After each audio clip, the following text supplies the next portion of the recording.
And ladies and gentlemen, welcome back to, ouch, The Legend of Zelda, the dinging off my shield, 13 heart run. I'm your LP here for today, capital G, and if you'll pardon me a moment, I have a point to make. Just like that. So, next up on our agenda is the Desert of Mystery. Why is it called the Desert of Mystery? Well, a lot of it has to do with this guy that doesn't talk to anybody because he doesn't want anybody paying attention to the guy sitting beside the sign. Leave him alone. How about no? Can I grab the... How about no? Oh well, I'll be nice. I'll leave him alone for now. He does have something to offer us later, but for the time being, we can ignore him. What we can't ignore is this fairy because it's good to keep our health up. What little of it we have.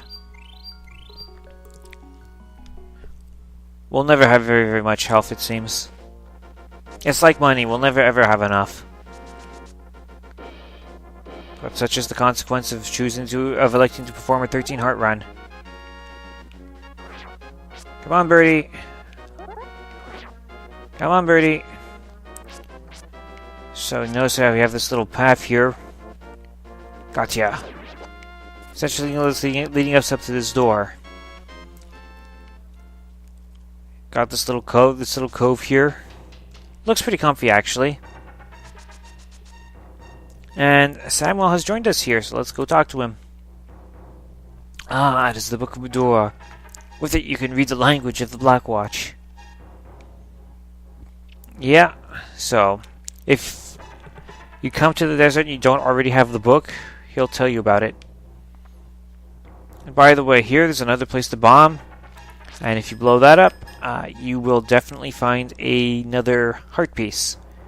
So I'm skipping that and continuing onwards.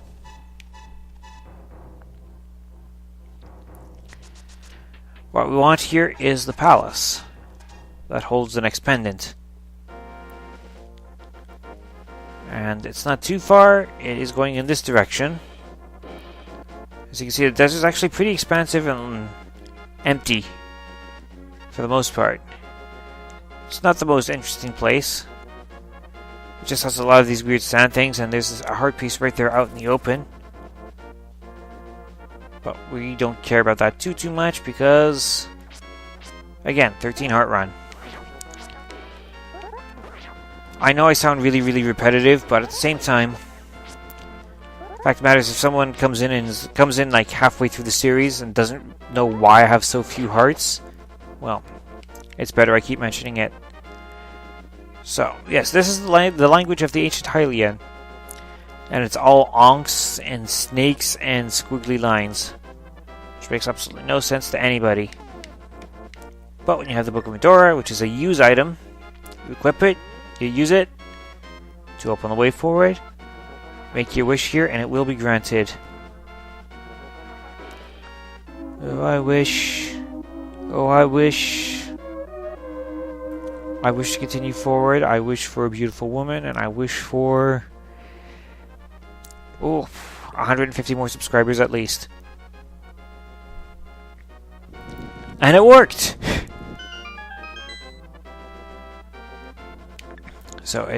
So because these things moved, we can now continue. We can't go back, we can only go forward.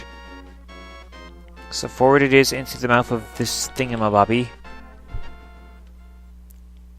And into the Desert Palace. I believe that's the proper name of the place, the Desert Palace. Don't hold me to that. Let's equip the bow and arrows for the time being.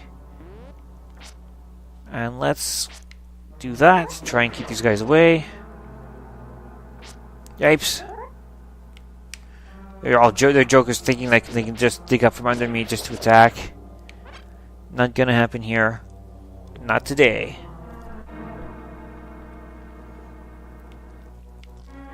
So here we have our first encounter with Beamos. The Beamos in this game have incredibly stupid range and can get you at any angle they want, so be very, very wary around them.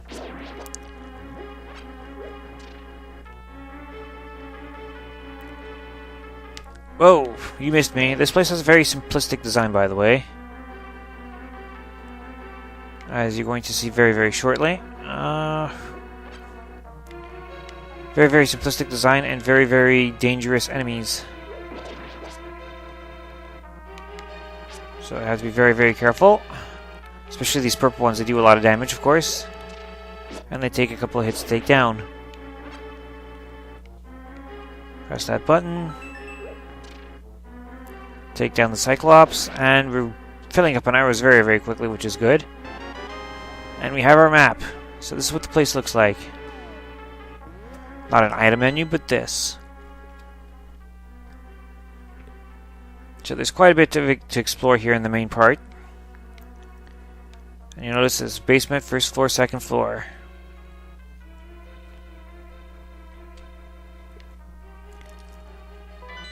So this basement section is what we're exploring first, of course.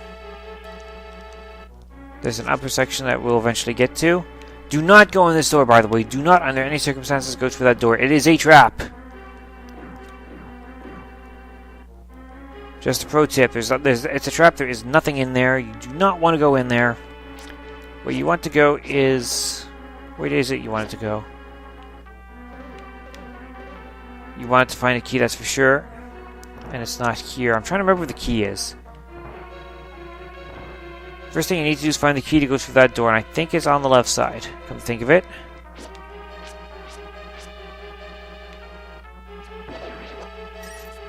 So let's head back to the left and try and find that key. Not here, there's nothing there.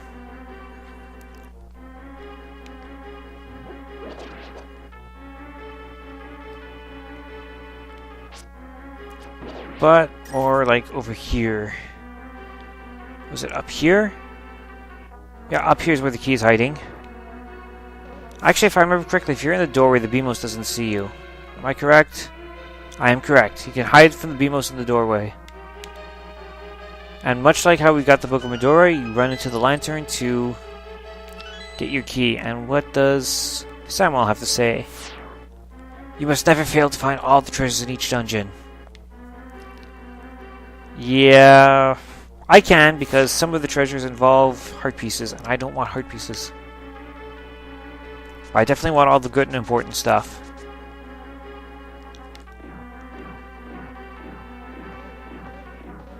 One thing he's referencing specifically is we can conceivably go up to where the second floor of the dungeon is. Well, the first floor of the dungeon anyways. However, without the item, without the dungeon item, we cannot actually continue and progress on the first and second floors.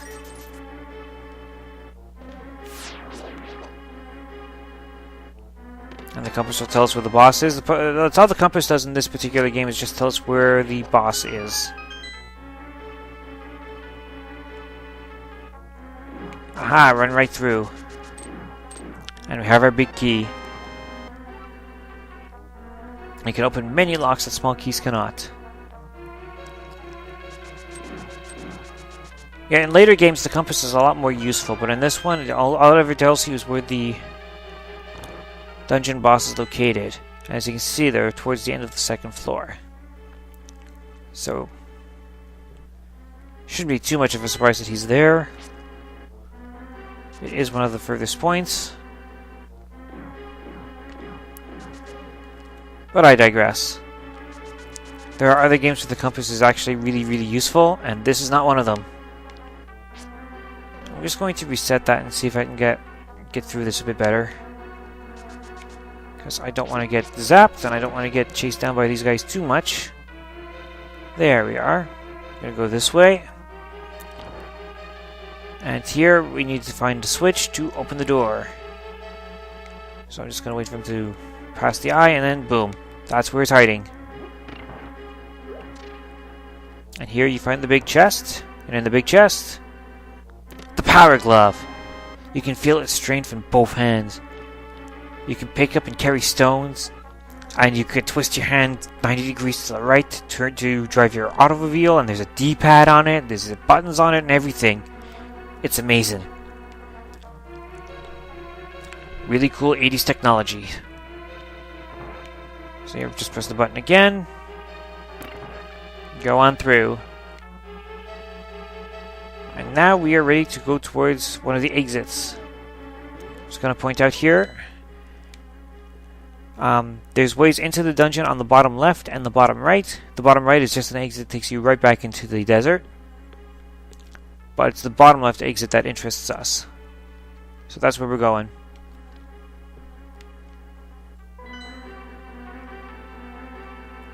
And to get there, just fire off a few arrows to clear out the bad guys. So we don't get zapped or anything. And what's behind this door? Let's push this block and find out. That's the only block you can push, by the way. And we have fairies. So I'm just going to get my bug catching net out. Because now I can put a fairy in a bottle. Fairy in a bottle, yeah. Keep one in the bottle. And we'll have the other one heal us up from that bomb, from that Beamos blast. And out we go. So this exit puts us here on the higher cliff. If you really want the heart piece, if you're not doing a 13 heart run, you just run down here and you can collect the heart piece with nothing more than a buzzard in the way. And I tried for some mad skill shot and it didn't work, and that didn't work. Come on. Go away, birdie. Thank you. And the power glove, what you need it for is to lift up these stones. With the power glove, we can now lift up these light colored stones. There are similarly shaped darker stones. We cannot lift those just yet. Only these light ones that look like I have an 8 on it or something. I always thought it was an 8. It's a piece of 8. So what we'll do here is cut it, and in our next episode we are going to go into this particular place and try and claim the next pendant. And succeed at claiming the next pendant, mind you. See you all next time.